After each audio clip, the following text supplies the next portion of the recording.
Hey gang, it's your old Uncle Rick here with CreatiVets.org.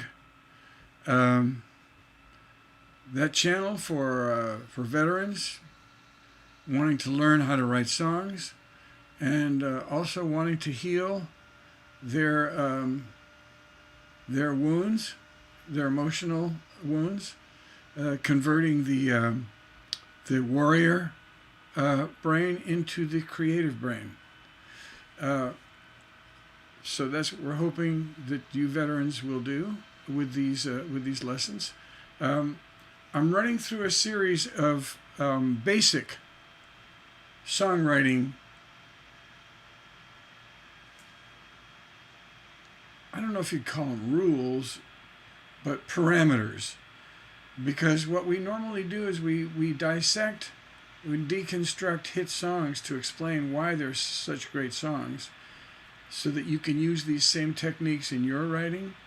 But I realized after doing this for a while that what we really need also is we need a basic understanding of what songwriting can be and the parameters of the songwriting experience, the songwriting art. I hate to call it a craft. To me, a craft is like building a chair.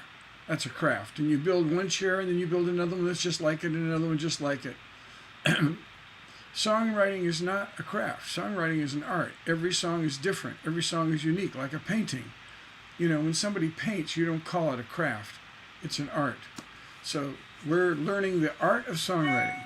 And we're all artists and we're all successful. If you hear voices singing to you and giving you lyrics and melodies, then you're a member of the Royal Society of Hearing Voices. Welcome aboard the crazy wagon train of songwriters throughout the ages. So what I'm doing now is, in the next several lessons, and I've been doing it for about 4 or 5 lessons now, is giving songwriting basics so that we'll have a template to go back to if somebody wants to know, gee, what does this mean? You can go back and refer to these lectures of basic songwriting techniques. Today we're going to talk about symbolic writing. So the name of this, the title of this lecture will be Symbolic Writing. All right.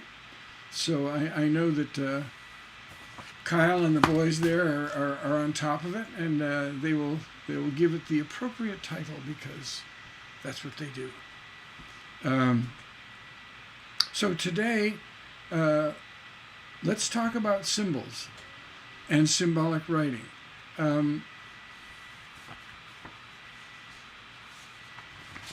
go back to my, oh yes, okay. Why, first of all, let's just start with, do we have to be a great symbolic writer? In other words, should we create symbols? Do we have to create symbols to be a great writer? And the answer is no. We can use literal language at all times and write great songs. So for those of you who say, gee, I have trouble coming up with symbols, hey, that's okay. Don't worry about it. You're fine. However, having said that, symbols can help immensely if you can come up with them at the appropriate times, right? Now, how much symbolic writing, if you have no trouble coming up with symbols, with figurative language, which we define as any word or phrase that means something other than its literal meaning. Like if I say I'm going to the Big Apple, that doesn't mean I'm going to a giant apple. It means I'm going to Cincinnati. No, just New York. Everybody knows it's New York. It always will be New York. It always was New York. So, yeah, so that obviously is something other than its literal meaning. All right? So anything, any word or phrase that means something other than its... Hello, Nina. Good to see you, girl. Glad to have you on board. anything that means something other than its literal meaning is a figure of speech. All right. So we're going to break that down into how many different categories, which are quite a few categories of figurative speech, as we're going to find out here in just a minute. So how much of this is good and how much of it is not good? And once again, we go back to an earlier session where we talked about the creative process. The creative process says, in any one creative moment, when I sit down to write a song, I'm in a certain frame of mind that I will never be in again. So every time I sit down to write, I want to write to my fullest extent. I want to saturate my experience, right? But what I'm trying to get at is, because every creative moment is different, I may be in a very figurative state of mind, and I'm just spewing figurative language. Let me turn my phone off so we don't hear that annoying noise. There we go. So I may be in a very literal frame of mind one creative moment, and I just want to tell a story just the way it is. I don't want any symbols. Other times I sit down and my mind is just going to these wonderful figurative, you're a waterfall of beauty in the butterfly of life, That was not good, but you know what I'm saying? So it just depends on where you are at that moment in your creative journey. Having said that, yes, we can overuse figurative language. We can get too poetic to the point of melodrama and annoyance, right?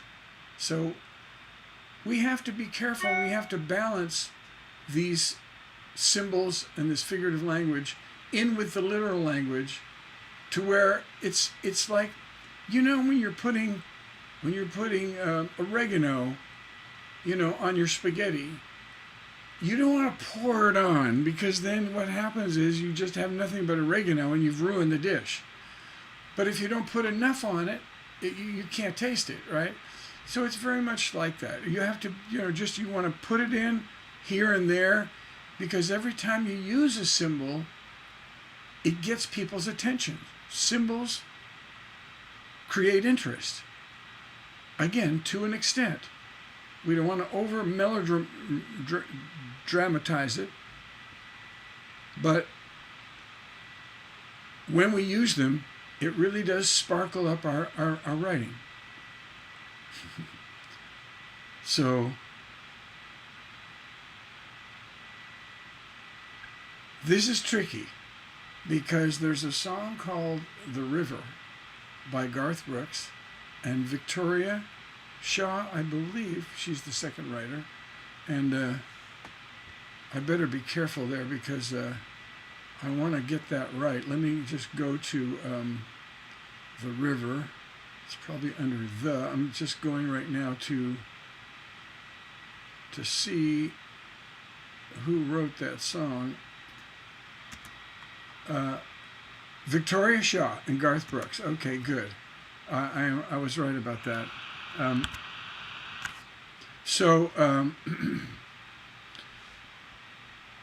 That song uses so much symbolic writing that you would think it would wear you out. You would think it would. But there's several factors going on. First of all, let's just say that it's Garth Brooks singing the song.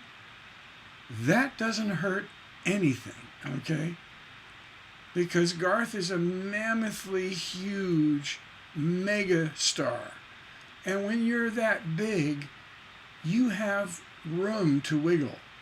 You can do things that maybe other songwriters and artists would maybe think that, oh, that's taking too big of a chance. I might lose some of my listeners. But Garth's going, hey man, let's go for it. Let's go for it, Victoria. Let's get into this thing. Let's just see how many symbols we can squeeze into this river theme. And they squeeze a lot. All right, so you might want to look at that lyric. And I don't have time to go through it now, but so I guess the point I'm making is, if in your creative moment you feel the urge to do a lot of creative writing, if you have a creative theme, a symbolic theme, like the river, you have to ask yourself, how much can I get away with without sounding sappy, right? If I had turned in that song to my publisher and it didn't have an artist attached to it, they might have said to me, wow, whoa, Rick, this is really over the top. This is so over the top. I don't know. I don't know who might cut this. This is really, it is kind of melodramatic.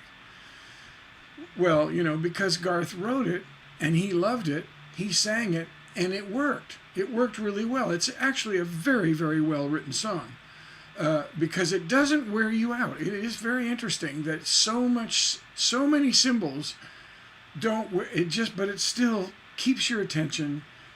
And you listen to Garth's voice, you listen to the production, the arrangement, the instruments playing and everything working. It works. The song works very well. It was a big hit. But yeah, I don't know if you can get away with that every time, right? So just be careful with your symbols. Make sure that, again, with the oregano analogy, be careful about using too much because you don't want to sound disconnected. You don't want to sound forced or melodramatic. That it's gonna disconnect you from your listeners. All right? Okay. Having said that, let's go on to what are symbols and what do they do, and what's so great about them, okay? The first thing that I want to mention is that symbols have this magical ability to combine forward and deep momentum. Remember we talked earlier about there's only two ways you can keep, because we want momentum. Remember we talk about the arc of interest? We want to keep that arc of interest rising until the closure, and then it can dip just a little bit as we close. All right? Now symbols help keep that arc of interest rising because every time you use a symbol, if you use it correctly, it will get people's attention. It creates interest, and interest perpetuates momentum. So that's a good thing. When I say combining, there's only two ways momentum can go. It can go forward with storyline, with real world, sensory writing, objects, descriptions, actions, conversations, all these real things. Keep it going forward. And emotional writing creates upward or downward momentum, right? Deep love goes up, deep sorrow or jealousy or whatever goes down. But it's still momentum. Momentum, what we don't want is a song to stop and lose momentum. All right? So, symbols do both. So if I say, I'm going to the Big Apple, we get we see an apple, but we also see a city. So we get two things in one, right? We see a big, big city, but then we also see an apple, right?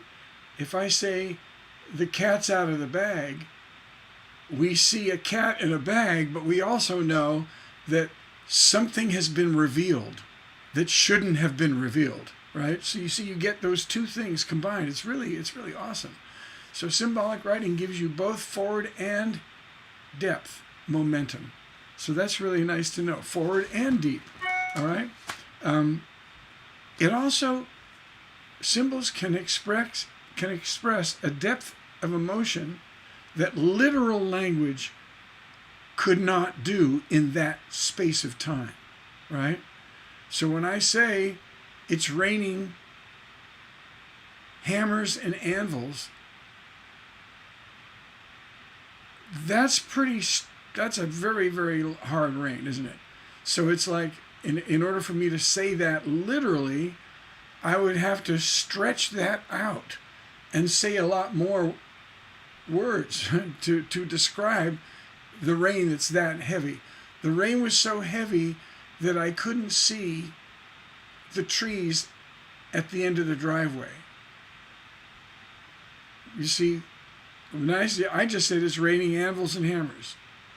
So we get that wonderful symbol thing combined with the actual rain. So we get this intensified emotion in a shorter amount of time. So I think there's a lot of legitimacy in symbolism, in that we can squeeze in really big emotions in a small, in just one word or phrase. We get this wow, this bang of emotion, right? That can't be done with literal language. It just couldn't be done in that particular stretch of time. Also, symbolism sounds really interesting. It gives writers more legitimacy, more validation when they can come up with these interesting little tidbits of symbols. It gives you validation, and it makes you cool, makes you hip. Sounds great too. It sounds good, right? Another thing that symbols can do, and this is a good thing to remember, symbols can talk about controversial topics and sexy topics without getting the singer in trouble, right? Right? So when Joni Mitchell says, "I'm a pretty good cook, sitting on my groceries. Come up to my kitchen, I'll show you my best recipes." Whoa, see what I mean? We'll talk about that in more depth later. But you can see how that's a very sexual image that I have, but it's all about groceries and cooking, isn't it? It's completely fine. So you can see how you can talk about a controversial topic or a sexual topic without getting into deep trouble. Like if you were trying to say, like, the state that this country is in right now, you could say something like, there's a fire in Washington, and it just keeps on burning. There's a fire in Washington. There's a fire, there's a fire on, what's a famous street in Washington, like on Connecticut Avenue. There's a fire down on Connecticut Avenue around E Street. See what I mean? So I can talk about these things. The fact that Congress doesn't get along anymore, and there's all this great divide between. You could also say there's a great, the canyon. You could talk about, America being in a Grand Canyon right now. You can use that as a symbol. Do you see? So we can, without getting too controversial, we can talk about some really, really heavy topics.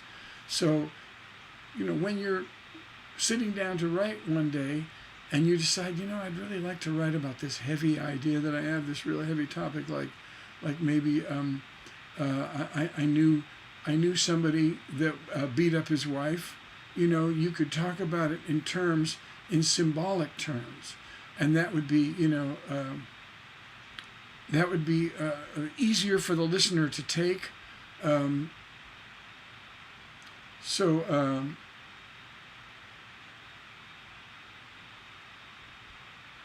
trying to think how I would do that.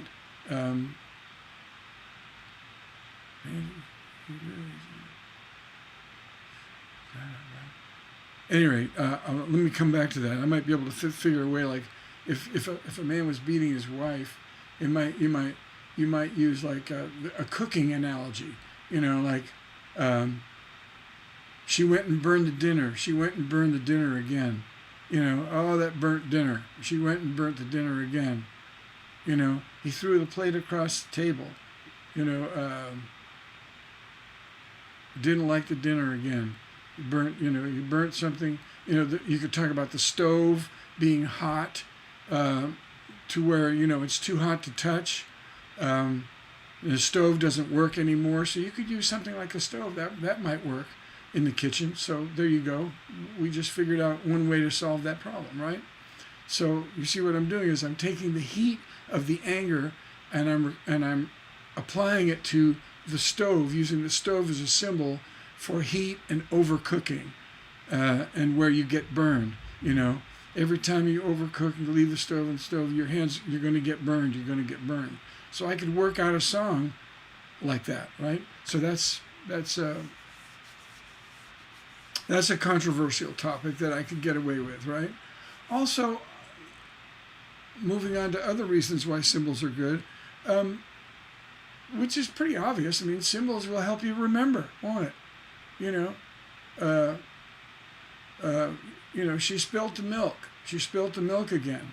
That image of the milk being spilt and the emotion attached to it, there's a lot of sadness in there. She spilt the milk and the gravy's on the floor. So, these are images that help me remember the emotion that I'm trying to get through. So these are memorable things. When you get an image tied to an emotion, the image, bing, in your brain, you can remember it, right? So these are all good reasons why symbols, it might be a good idea to try to invent some symbols. Just like I did with the guy beating his wife, I immediately went to the kitchen, I went to the stove. There's a million other things, that we could think of if we wanted to, that would also be, equivalent, some symbolic equivalence to that, right? Anyway, keep moving because we got some ground to cover here. Symbols can be used in two ways. They can be used as a theme, like the rose, the song "The Rose." Some say the rose is this and that, but I say the rose is, stands for love, basically. So that would be a thematic symbol, right? Sledgehammer by Peter Gabriel. That's a theme. The River by Garth Brooks. Those are all symbolic themes that we're going to write about, right?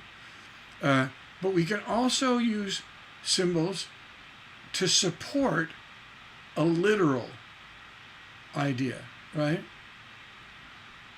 So we could say, the song could be called, I'll Always Love You, but you say, I'll always love you, like the sun will love the sunset, like the ocean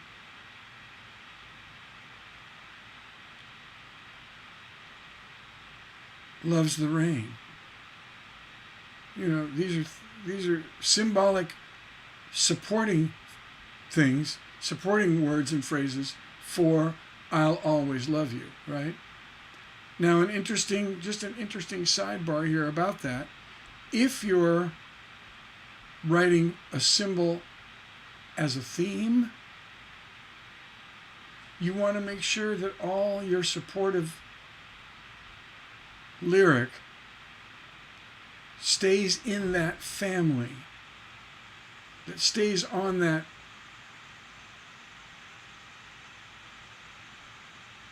transit car, on that subway, on that airplane, in that group, on that wagon train of thought. So if I'm writing a song called The River, I'm not going to talk about airplanes or sky unless the sky is raining to create the water for the river. You see what I'm saying? So you don't want to, that's called a mixed metaphor. If I say, on the road to love, I flew over a mountain. You see how that's a mixed metaphor. On the road to love, we're on a road, so you're picturing a road, and then suddenly you're flying. But you see that those two don't match. So you don't want to, be careful not to mix your metaphors, but also be careful that exactly. So you don't want to mix things up there. Stay with river themes, and of course, if we're talking about rivers, there's a lot of subtlety in a, let's take that topic, river. There's a lot of subtlety there. We could talk about rain that creates the water. We could talk about oceans because that's a contrast. A river has so much water, an ocean has a lot more water, but they have water tying into each other, right? Rivers have fish in them. You may want to mention. I don't see a song mentioning fish, but my point being is that anything that's attached to a river will work in a river song, right?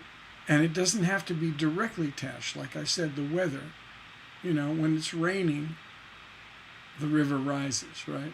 So when I think of river, I don't necessarily think of rain, but you could tie it in, right? But if I'm mentioning river, I'm not going to talk about skyscrapers. There's no way to tie a skyscraper in with a river. See, I want to stay in the family of river ideas and anything attached to a river. Now, on the other hand, if my song is called I'll Always Love You, I can come up with a million different symbols. I can say, I love you like a skyscraper loves an elevator, like the sand loves bare feet, like all these different things, all these different images, but all the images relate back to this love, right? So there's the differences. When you're talking about a theme symbol, you want to stay within that family. But when you're using symbolic language to color a literal topic, you can mix them all up in the same song as long as they lead directly to the theme, the literal theme, right? So just an interesting thing to note. Okay, let's talk about the different kinds of symbols that there are. Basic symbols. The first symbol, the easiest one, is what we call an idiom, right? Now, an idiom is basically any word or phrase that means something other than its literal language. Like I said, like the cat's out of the bag.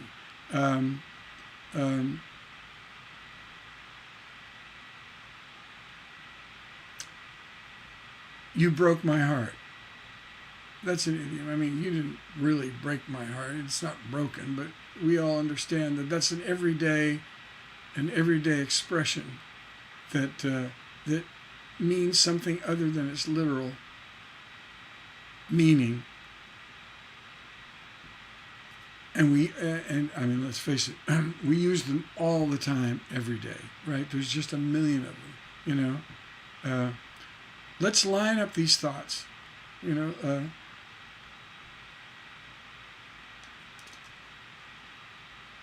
really, I don't know, you really color my day in a wonderful way. Just color my day. That's, it's not coloring in. Yeah, so just idioms. It's the easiest, the simplest form of symbolic language. Then we come to these comparative things like metaphors and similes. That's where, and I've expanded this definition a little bit, and let me read it to you. It's a comparison of two seemingly unlike things that, when combined, suddenly create an intense sensory emotion, right? So if I say, she's my rock, and I'm never going to throw her away, which is a George Jones song, I never would have put love and rocks together. Never. I never would have done that. But the fact that I did, I saw the similarity. And so I shared that similarity, my insight, with you, and you suddenly got it. You went, oh, yeah. Love is like a rock. Yeah. I get that. I see that. Interesting. That's so interesting. And it intensified. It intensified. She's my rock. She is solid. She is just, you really get that intense emotional message that, again, keeps that interest, keeps the arc of interest rising, right? So that's one metaphor. So comparing two seemingly unlike things. Now, a simile is comparing seemingly unlike things when combined create an intense emotion, but using the words like or as. So she's like a rock. Okay? Now, so we call that, maybe if you want to call it, that's metaphor light, L-I-T-E, metaphor light. So is there a difference? Why do we have these two? Are there any differences between these? Well,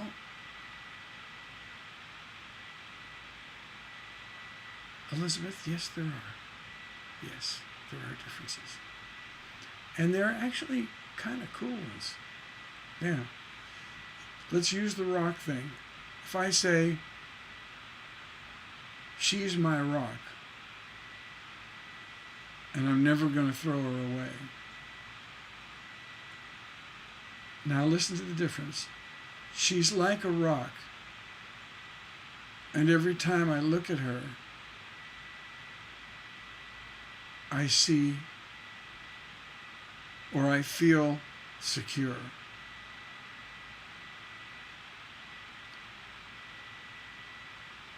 What's going on there? There's an emotional difference between the two.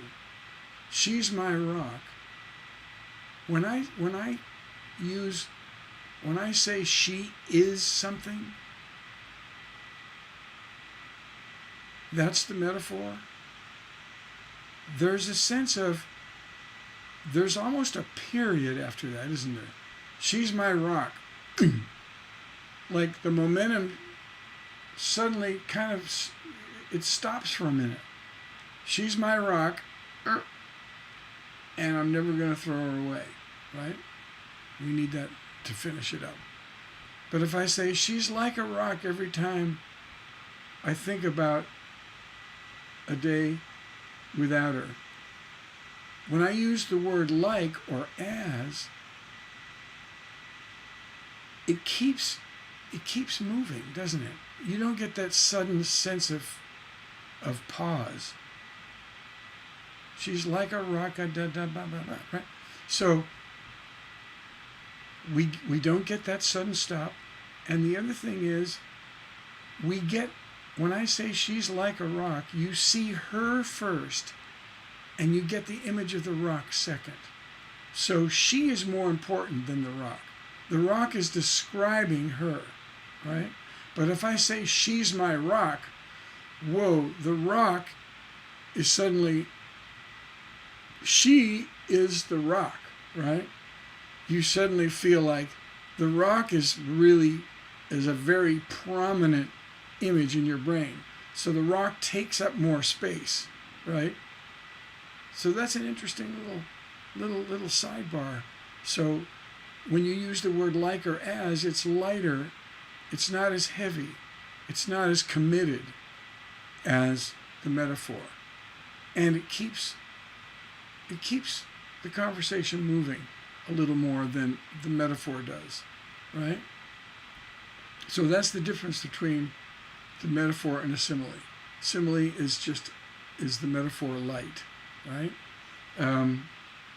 Okay. Now, there are 4 ways you can create a metaphor. You can do it now with a noun. She is a rock, right? You can do a verb, a statement of being, like time spends money, like a sailor, right? Now that's spend. Time spends money, right? I wonder if we can do it with a rock. She's my rock.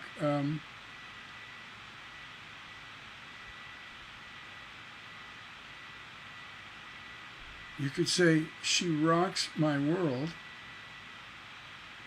Well, she doesn't really rock your world. That's, because rocking, she rocks my world. So that would be a verb. Another way is adverb, is adjectives and occasionally adverbs. It was a very rocky relationship. Rocky is an adjective, right?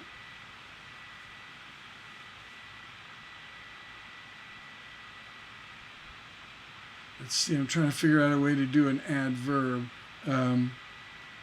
Like running against the wind is an adverb, right? Running against the wind, right? So we know that he wasn't actually running against the wind.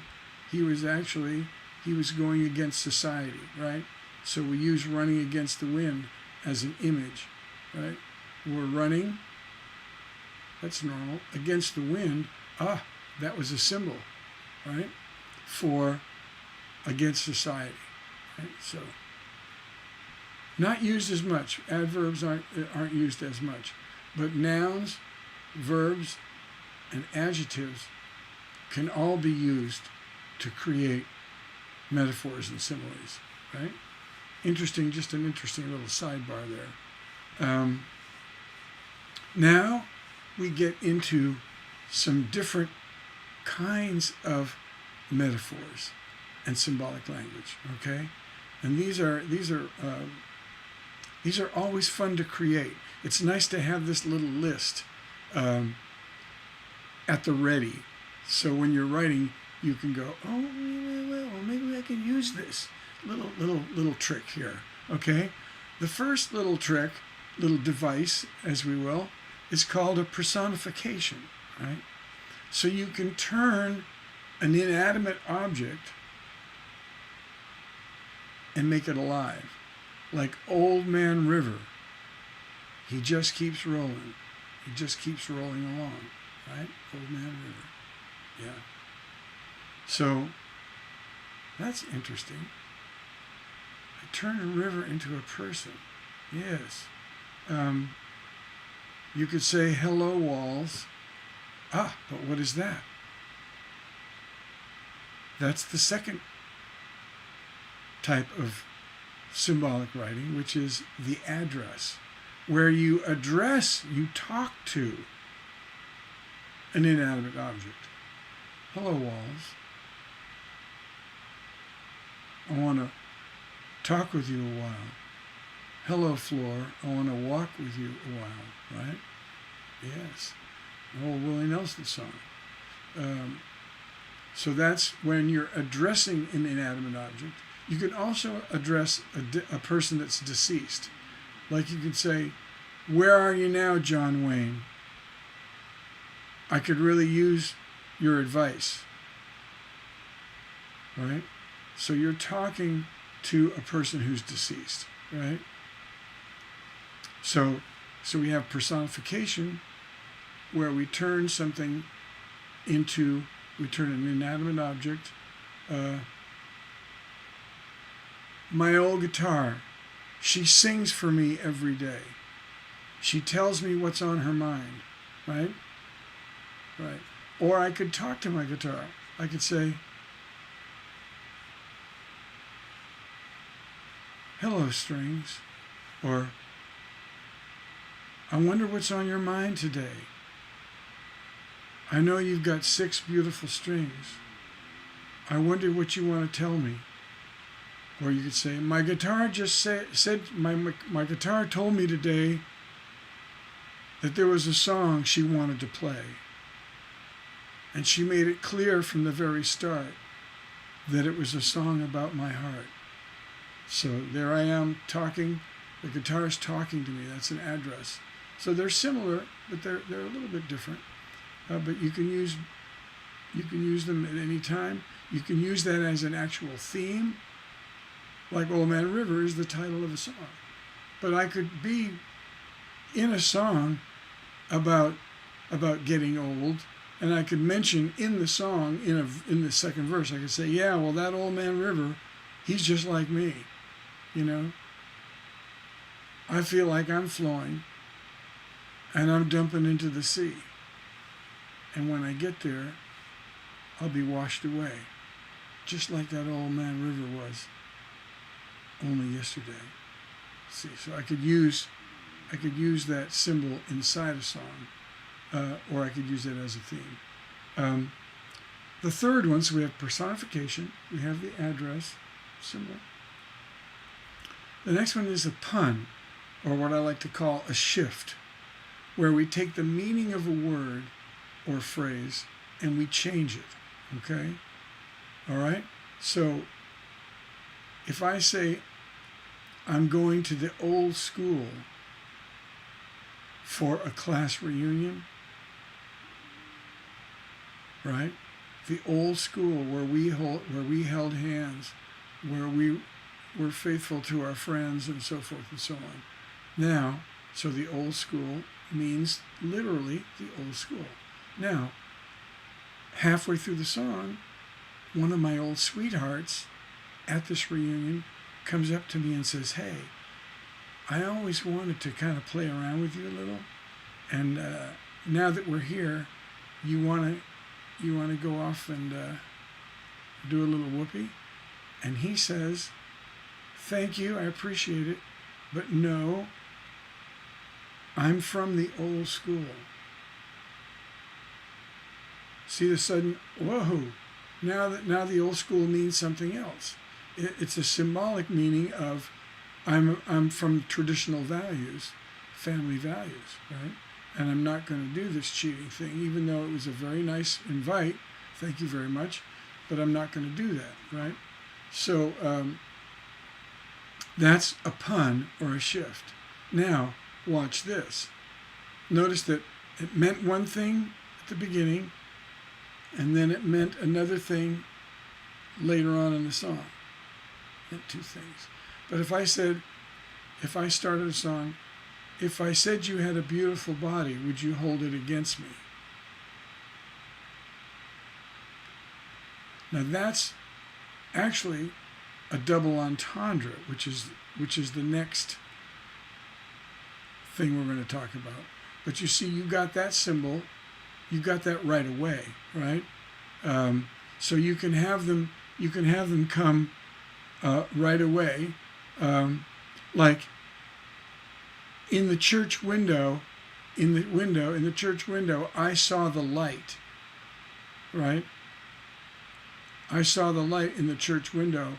We know in that song that she's seeing her boyfriend cheating on her through the light. He was kissing another girl, right? And so when she comes to that phrase, it's the first time it's used, and we get the double meaning right away. We get that double meaning right away, okay? So you can either have a pun that happens over time, like here's the first meaning, and now here's the second meaning, or you can have it mean both things right away, right? So you can do it either way. And the next one, like I mentioned, is the double entendre, where, again, you can talk about sex and not offend people. Like I said, if I said you had a beautiful body, would you hold it against me? is funny. I mean, it's that's a clever, funny phrase, right? Because we get both meanings. Don't hold it against me.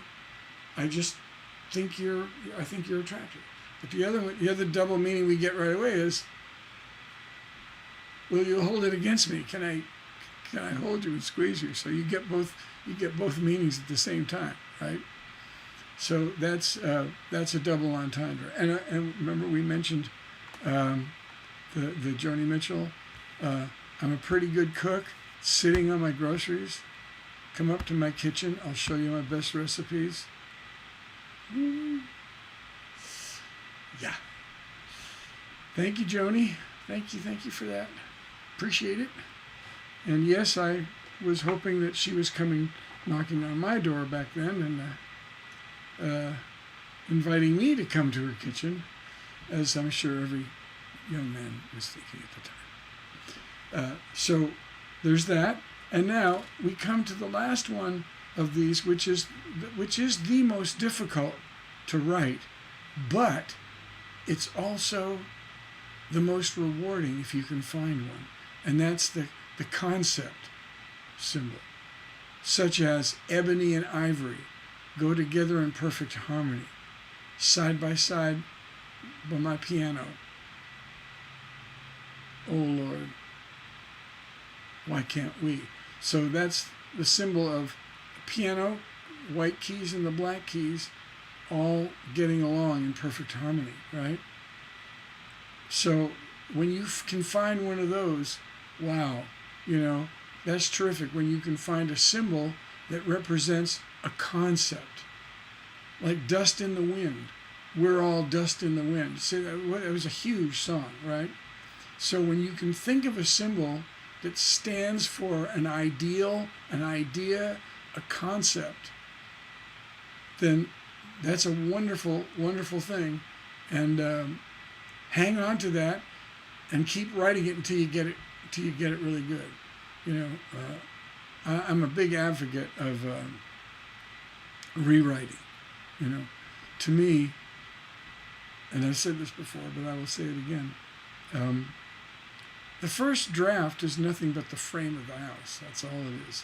I never consider a first draft a finished song, not ever. I mean, I'm always raising the bar of every line, of every note, of every chord, until the songs where I think everything is nice and neat and tied together, right? But it usually takes me anywhere from 4 or 5 to 25 rewrites before I'm really, really happy with the song. But I feel like it's well worth it to make those rewrites, to make those changes. And I get more excited about the song every time I rewrite. I think that's the difference between a professional writer and an amateur, is that professional writers actually look forward to rewriting. They actually want to rewrite. They can't wait to rewrite. They can't wait to tweak it and fix it to be the best it can be, right? So it's just something for us, beginning writers to think about. It's fun to finish a song, and it feels really good to finish a song. Get into the more professional line, and you want to increase your PI levels, which is your professional intuition, because let's face it, most of songwriting is intuitive anyway. We don't know where it comes from. It's just, who knows? But we are always wanting to take that mysterious thing that happens, and when we blurt out that first version, we know it's simply just a sketch. It's just a sketch to be filled in with color and texture, right? And so we look forward to that rewriting process, and just to, raising that bar every time we rewrite. It just gets closer, and we feel better and better until finally we realize, wow, this song went from maybe 5 people really liking it to like 500,000 people really liking it. See the difference? It's something, every professional always strives to do. And that's why we're excited about rewriting, actually excited about rewriting a song. And we look forward to critique also, even though, yes, it's painful. Absolutely. Critique, it hurts. It hurts when you find out your song isn't great. You thought it was great, and then somebody comes along and says, well, this part's good, but this part, really, I don't understand this, I don't get this, I don't know why you did that chord, or that melody doesn't work against that chord, or whatever. You go, oh, I thought it was so good. But you just, and you say, thank you, that's so informative, I really appreciate that critique. I will go back to the drawing board and I will look at all those suggestions very, very closely and carefully. Thank you so much. I always thank people, and I never fight a critique. When somebody tells me about it, I go, oh, that's great. Great insight. I really appreciate it. Thank you. And that way, first of all, you're just being polite. Second of all, you're not making enemies, because this person that might be giving you that insight could be a professional, and they should be. I mean, if you want to get a good critique, you want to get it from a professional. So you want to use them again. If you keep fighting the critique, this professional is going to hesitate to talk to you again, because you're obviously not getting the message across, the message that he or she is trying to tell you about the rewrite, okay? So whenever you get critique from a pro, always thank them and always tell them, I will take this under heavy consideration. I really appreciate it. Then when you get home and you lick your wounds for a day or two, look at it from a fresh point of view when you're not so upset, and you go, oh, what he or she said about that thing, they're so right about that. But this other thing, I think I'm going to keep that. I think I'm going to keep that one. But I'm going to change this, keep that. Or maybe you're going to change the whole thing. Every suggestion they made was right. It could come out that way as well. But I always take suggestions eagerly and with great gratitude, because I want my song to be as good as it can be. And if another professional songwriter finds flaws, that means the A&R people and the producer and the artist could also find flaws, right? So I always thank them, and I go home, lick my wounds, and then make the changes if I feel they're necessary, right? Yes. Okay. At any rate, we are done for the day. We're going to come to a close. I know this is a little bit of a shorter session, but I think we covered symbols pretty well, and we've got a good idea of what they can do for us and how we can use them. So I think we've buttoned this up very nicely. Come Tuesday, we will talk about. We'll briefly go over conclusive writing. Well, actually, I can do that now, but very briefly. Conclusive writing is when we're making big statements, giant statements, like dust in the wind. That's a huge statement. Well, there's only one warning I have about conclusive writing, and we can use conclusive writing anywhere within a song. It's sometimes it can be difficult to open a song with a big conclusion, like to open a song saying, I'll never love again. That's a very bold way to open a song. Could you open it with a song with that? Absolutely, yes, you could. But nonetheless, you haven't made your point yet. You haven't proven that, you haven't given any supportive stuff to that yet. So, a big statement like that could work possibly better after you've made some support things. Say, I've been around the world, I've done this, I've loved this girl and I love that, and I've done this and I've done this, and it's all turned out to be,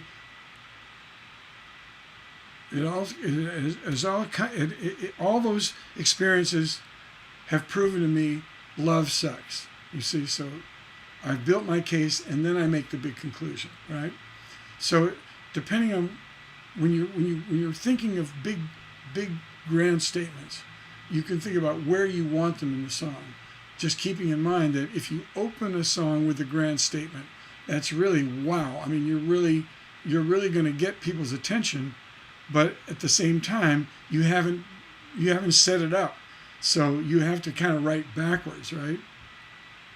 Which might end up being a difficult task or not. We're going to get into form a little bit later. In fact, we might get into that. That might be the next thing coming, actually, is form, like chorus and non-chorus. That may be what we're doing on Tuesday, now that I think of it. But if you open with a song, saying, "Love sucks," that very well could be one of the formats that we are going to talk about on Tuesday, which is the chorus first song, where you open with the chorus and then you build your supporting roles. So just keep in mind that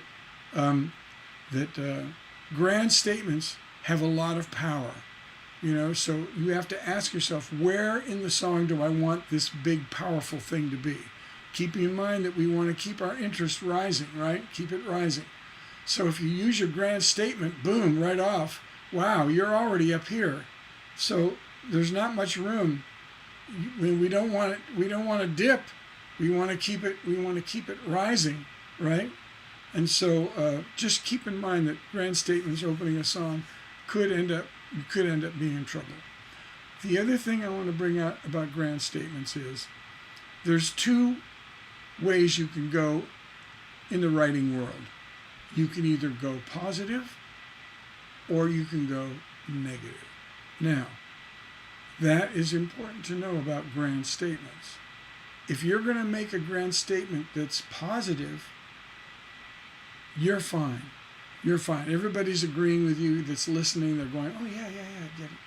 But if you're making a big statement that's negative, that's judgmental, be very, very careful. Be very, very careful. And we've talked earlier about how to deal with that. How about, giving the me message, doing the he and she message, doing the we, include yourself in that, right? So there's all these, do the singular you, if it's like, put away your guns, you might say, don't take that gun to town, Bill. Leave that gun at home. So you can use the singular. You're not pointing at the audience, right? So just be careful when you're making negative or judgmental grand statements, that you justify this grand statement to your listener so that they're going, oh yeah, that's a negative statement, but I agree with you. I think that's right. I think that's a statement that I also agree with. So you want to make sure that, or you want to have it being said by someone else, right? That's the other way to do it. Without saying, you all, put all your guns away, burn all your guns. See, those gun owners are going, yeah, no, I'm going to buy more guns just because you said that, So you might want to say, I'm going to burn all my guns. You guys, you can keep yours, but I'm going to burn mine, and here's why. Blah, blah, blah, blah, blah, right? So you're not telling everybody. Or, Bill, get rid of your gun. Don't take that gun to town. You're going to get in trouble, which, of course, he does. He ends up getting killed. Johnny Cash song. Don't take your gun to town, I think is the name of the song. You could say, wouldn't it be wonderful if we all got rid of our guns? So in other words, I have guns as well. I'm going to get rid of them, right? Again, very controversial topic. So that's another way to do it. So just be careful. The basic thing is just be careful when you're making a grand statement that's controversial or judgmental, that the listener understands and gets it. Otherwise, they're going to tune it out, and you're not going to prove anything. So you had this great point to make, but nobody's listening to you, right? So you want to make sure people continue listening. So that's what I've got to say about soapbox, about grand statements. They're fun to make. Yes, we all love to stand on our little soapbox and go, yes, we want to learn this. We want to learn all this stuff. This is something that I've noticed. I've lived life. I've had emotions. I've had experiences. And from this, I've learned this, and I want to pass it on to you. I want to pass on my wisdom to you. It feels great. It feels great. But just be careful. All right? All righty. So that's it for today. I'll see you Tuesday, and we'll talk about form. We're going to talk about chorus and non-chorus form songs that we can put our songs in. All right? So until Tuesday, keep it on the double nickel. I'll see you on the flip-flop. And adios, amigos. I love you all.